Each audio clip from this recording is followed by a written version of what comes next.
अस्सलाम वालेकुम। आज हम एक ऐसे मौजू पर बात करने जा रहे हैं जिसकी जड़ें हमारी तारीख में बहुत गहरी हैं। जी हाँ, सईद नसब की इब्तिदा, उसका सदियों पर मुहित सफ़र और उसका अजीम वरासा। इस तारीखी जायजे का मकसद कोई लंबी चौड़ी बहस नहीं, बल्कि इन हक़ाइक़ को एक तरतीब से सामने लाना है ताकि इस रूहानी सिलसिले की असल गहराई को हम सब बखूबी समझ सकें। तो बग़ैर किसी ताख़ीर के चलें इस सफ़र का आगाज़ करते हैं। हमारा आज का ये खाका दरअसल 1000 साला तवील सफ़र की मंजिलें तय करेगा, मक्का के रेगिस्तानों से लेकर बरे सग़ीर तक। हम तारुफ और नसब से बात शुरू करेंगे, कुरैश और बनु हाशिम की तारीख देखेंगे, फिर लफ्ज़ सैयद के लुग़वी मानी, तारीख में इसका सफ़र, बरे सग़ीर में सादात की आमद और आखिर में हकीकी और गैर हकीकी दावेदारों का एक बिल्कुल गैर जानिबदाराना जायज़ा लेंगे। हिस्सा पहला, तारुफ और नसब। आइए सबसे पहले इस बुनियाद को समझते हैं जो इस अजीम नसब की असल पहचान है। देखें, सैयद नसब की सबसे बुनियादी और अहम बात यह है कि सैयद वो तमाम अफराद हैं जिनका शजरे नसब बराए रास्त नबी करीम सल्लल्लाहु अलैहि वसल्लम से जाकर मिलता है, और ये मुबारक सिलसिला खातून जन्नत हज़रत फ़ातिमा रदियल्लाहु ताला अन्हा के ज़रिए आगे बढ़ता है। इसमें हज़रत इमाम हसन रदियल्लाहु ताला अन्हो और हज़रत इमाम हुसैन रदियल्लाहु ताला अन्हो की नस्ल तो शामिल है ही, लेकिन एक बात जो शायद बहुत से लोग नहीं जानते वो ये है कि हज़रत ज़ैनब रदियल्लाहु ताला अन्हा और हज़रत कुलसूम रदियल्लाहु ताला अन्हा की जो औलादें हैं वो भी इसी मुबारक नस्ल का हिस्सा हैं और सैयद कहलाती हैं, क्योंकि आखिरकार इन सब का ताल्लुक़ हज़रत फ़ातिमा रदियल्लाहु ताला अन्हा से जाकर जुड़ जाता है। कितना खूबसूरत सिलसिला है ना। हिस्सा दूसरा, कुरैश और बनु हाशिम।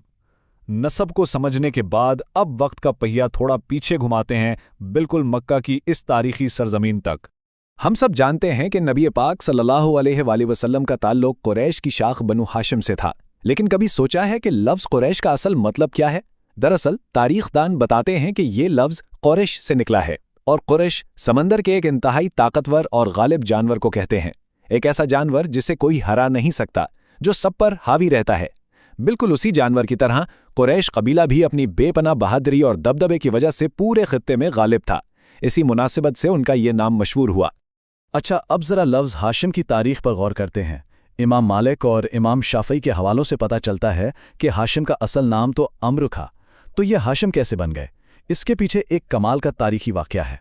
अरबी ज़ुबान में हश्म का मतलब होता है रोटी को तोड़कर उसका चूरा बनाना। हुआ कुछ यूं कि मक्का में एक दफ़ा शदीद कहत पड़ गया, लोग भूख से निढाल थे। इस मुश्किल तरीन वक्त में अम्र ने शोरबे में रोटियां चूर चूर करके, यानी उनके टुकड़े करके, मक्का के लोगों का पेट भरा। बस इसी बेमिसाल सखावत और रोटियां चूरा करने के अमल की वजह से वो हमेशा के लिए हाशिम के लक़ब से मशहूर हो गए। हिस्सा तीसरा, सैयद के लग़वी माने। ख़ानदानी तारीख से निकलकर अब हम डिक्शनरी की तरफ आते हैं कि आखिर इस लफ्ज़ के असल माने क्या हैं। अगर अरबी लुगत को देखें तो सैयद का मतलब सिर्फ एक ख़ानदानी लक़ब नहीं है। इसके माने में मालिक, शरीफ, पेशवा और सखी होना शामिल है। लेकिन यहाँ एक बहुत ही गहरी बात है। इसका एक और मतलब है अपनी कौम की इज्जत पर तहम्मुल करने वाला, यानी अपनी कौम का बोझ और जिम्मेदारी अपने कंधों पर उठाने वाला। ज़रा सोचिए, ये कितना भारी लफ्ज़ है। ये सिर्फ एक नाम नहीं, बल्कि किरदार और माशरती फ़राइज़ की एक बहुत बड़ी जिम्मेदारी का नाम है। तारीख के मशहूर आलिम काजी अयाज ने इसकी क्या ही शानदार तशरीह की है। उनके अल्फाज में, सैयद वो है जो क़यादत, रियाज़त और बुलंद रुतबे में अपनी कौम पर फ़ाइक हो, यानी उनसे बहुत बरतर हो। अल्लामा इब्न मंजूर ने भी इसे सखावत और बुर्दबारी से जोड़ा है। इस सब का लुब्बे लबाब ये है कि तारीख में इस लक़ब का ताल्लुक़ हमेशा से रूहानी बरतरी और अच्छाइयों में सबसे आगे होने से रहा है। इस पूरे तसव्वुर को मज़ीद आसानी से समझने के लिए मौलाना अब्दुल हफीज़ बिलियावी की मशहूर लुगत मिसबाहुल लुगात का हवाला देखते हैं। उन्होंने एक बहुत ही प्यारी मिसाल दी है। वो लिखते हैं, जिस तरह बादशाह की औलाद शहजादे कहलाती है, बिल्कुल इसी तरह रसूल की औलाद सैयद कहलाती है। आप बताएं, क्या इससे ज़्यादा जामिया और खूबसूरत अंदाज में इस नसब की अज़मत को बयान किया जा सकता है? बात सीधी दिल में उतर जाती है। हिस्सा चौथा, तारीख में सैयद का सफ़र। अब देखते हैं कि वक्त गुजरने के साथ साथ मुख्तलिफ अदवार में इस लक़ब का इस्तेमाल कैसे बदला।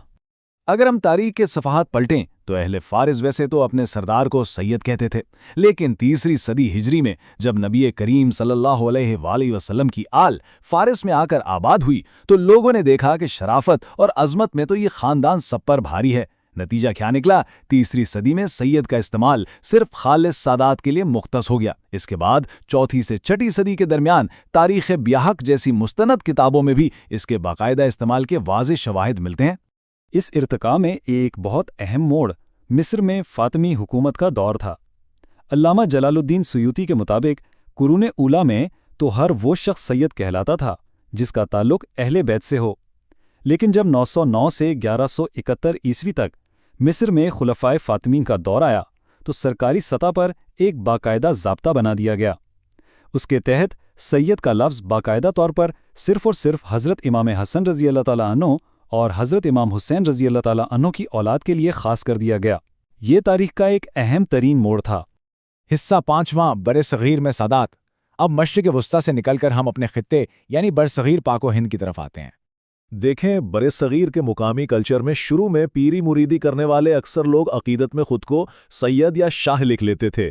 یہ ایک عام سی بات تھی، لیکن 13ویں صدی میں جب سلطان غیاث الدین بلبن کی حکومت آئی تو صورتحال بالکل بدل گئی۔ سلطان بلبن نے ایک باقاعدہ سرکاری حکم نامہ جاری کیا جسے شاہ گزٹ نوٹیفیکیشن کہا جاتا ہے۔ اس قانونی حکم کے تحت یہ طے پا گیا کہ جو اصل اولاد فاطمی ہیں وہ اپنے نام کے شروع میں سید اور آخر میں شاہ لگائیں گے۔ مثال کے طور پر سید علاء الدین شاہ۔ اور حیرت کی بات یہ ہے کہ صدیوں پرانا یہ طریقہ آج بھی ہمارے ہاں رائج ہے۔ حصہ 6، حقیقی اور غیر حقیقی دعوے دار۔ اب جہاں کسی چیز کا معاشرے میں اتنا اونچا مقام ہو وہاں کچھ سماجی پیچیدگیاں تو آ ہی جاتی ہیں نا۔ آئیے ان کا جائزہ لیتے ہیں۔ تاریخی ذرائع ایک ایسے رجحان کی طرف بھی اشارہ کرتے ہیں جہاں اس محترم نام کا استعمال کچھ ایسے افراد نے بھی کیا جن کا اس نسب سے کوئی تعلق نہیں تھا۔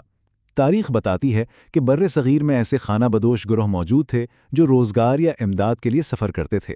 چونکہ اس معاشرے میں سید نام کا بہت زیادہ احترام تھا، اس لیے معاشرتی عزت اور آسان امداد حاصل کرنے کی غرض سے ان خانہ بدوش مسافروں نے اپنے ناموں کے ساتھ سید جوڑنا شروع کر دیا۔